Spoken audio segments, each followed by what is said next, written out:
Ketegangan atau perang di Timur Tengah yang masih belum mereda, Direktur Jenderal Badan Energi Atom Internasional Rafael Grossi menyebut Amerika Serikat dan Iran semakin dekat mencapai kesepakatan terkait isu nuklir. Grossi menjelaskan sejumlah isu lain dalam kesepakatan tersebut berada di luar Badan Energi Atom Internasional. Namun ia menilai kesepakatan nuklir Amerika Serikat dan Iran secara teknis masih memungkinkan untuk dicapai. Sebelumnya Grossi telah membahas isu tersebut dengan perwakilan Rusia, China, dan Iran. Pertemuan tersebut bertujuan menegaskan pendekatan dasar yang akan ditempuh para pihak dalam menangani isu nuklir Iran. Our sense is that they seem to be pretty close to agreeing on what I would describe more with regards to the nuclear, because the other things are not within my purview. To a sort of a framework, organizational, I would say. Amerika Serikat dan Iran telah terlibat dalam negosiasi kesepakatan sementara guna menghentikan perang yang telah berlangsung selama 3 bulan. Namun di tengah bentrokan berkala, kesepakatan masih belum tercapai.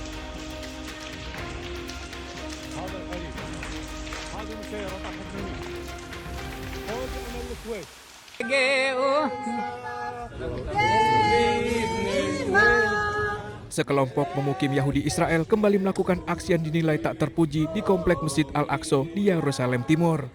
Setelah memaksa masuk ke kawasan suci Al-Aqsa, mereka langsung membuka dan mengibarkan bendera Israel. Tidak hanya itu, dengan lantang mereka menyanyikan lagu kebangsaan Israel.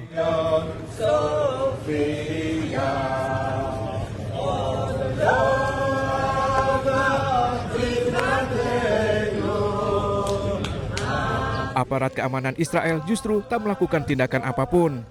Padahal ada aturan yang melarang pengibaran bendera termasuk simbol asing apapun di komplek Al-Aqsa.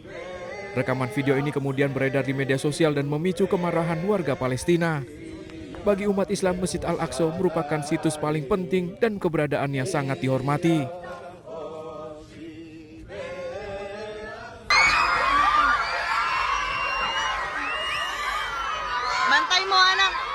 Situasi kepanikan guru dan siswa terjadi saat berlangsung upacara bendera Senin pagi di Sekolah Dasar Mahayahai, Davao, Filipina. Para guru memerintahkan murid-murid untuk berpegangan tanah akibat guncangan yang sangat kuat. 1 siswa tewas dalam gempa ini.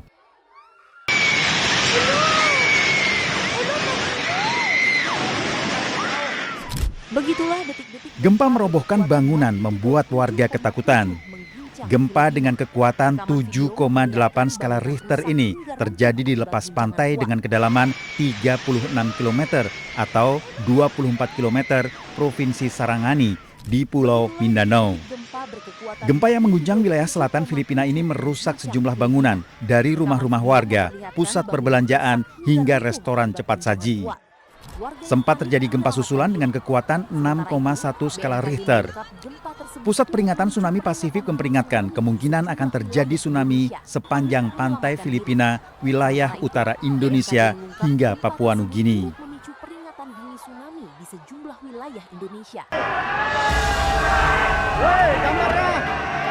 Mantan Wakil Kepala Badan Gizi Nasional Sony Sanjaya mengungkapkan akan mengajukan permohonan menjadi Justice Kolaborator.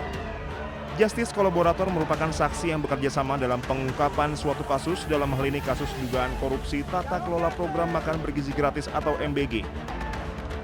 Diungkapkan tim kuasa hukumnya, keputusan kliennya menjadi Justice Kolaborator guna mengungkap kasus ini secara terang benderang. Langkah ini pun diyakini untuk membantah bahwa Sony merupakan otak dari praktik jual beli titik SPPG. Katakan bahwa dia melakukan Justice Kolaborator. Artinya bahwa kenapa kita lakukan Justice Kolaborator? Kita bukan menghindar daripada permasalahan hukum, tapi kita ingin mengungkap kooperatif, mengungkap peran-peran besar siapa saja yang terlibat di dalam program unggulan presiden ini. Jadi sekali lagi bukan kita menghindar terkait menyangkut masalah hukum klien kami. Ya, lebih dari 20 nama itu disebutkan. Cuman klien kami bilang itu baru sebagian. Karena break kita di dalam pemeriksaan kemarin klien kami cukup lelah dan mungkin akan ada pemeriksaan lanjutan, nggak tahu nanti kapan penyidik akan memberitahukan kita dan akan diungkap mungkin kemarin bilang baru sebagian aja nama-nama itu. Sebelumnya, Kejaksaan Agung menetapkan Sony, mantan Kepala BGN Dadan Hindayana, dan satu wakil Kepala BGN lainnya, Lodwig Pusung, sebagai tersangka dalam kasus ini. Ketiganya diduga melakukan intervensi dalam proses verifikasi portal mitra BGN yang meloloskan yayasan-yayasan mereka meskipun tidak layak. Tim Liputan Anyus melaporkan.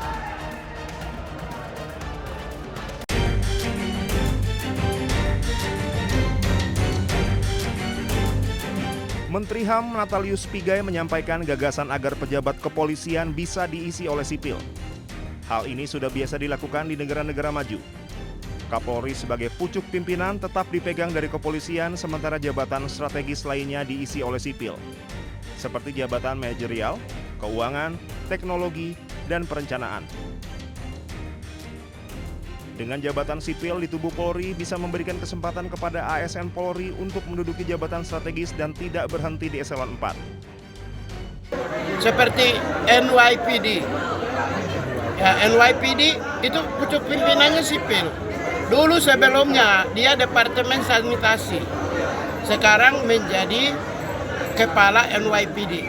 Tapi kalau pemimpin khusus teknis operasional kepolisian, namanya Chief of Department, itu polisi. Tapi pimpinannya selalu sipil. Wakil Ketua Komisi 3 DPR RI Ahmad Sahroni mengkritik pernyataan Pigai. Sahroni minta Pigai fokus menjalankan tugasnya di bidang HAM. Karena jabatan di institusi kepolisian tengah dalam proses pembahasan RUU Polri di DPR. Bang Pigai, jangan usul yang enggak. Bang Pigai fokus aja sama membela siapapun dia pada hak-hak sebagai manusia. Rasanya itu lebih bermartabat daripada Bang Pigai mengusulkan jabatan pucuk pimpinan di kepolisian bisa diberikan oleh sipil. Bang, please bang, abang fokus saja kepada pekerjaan abang, jangan ngurusin yang lain-lain.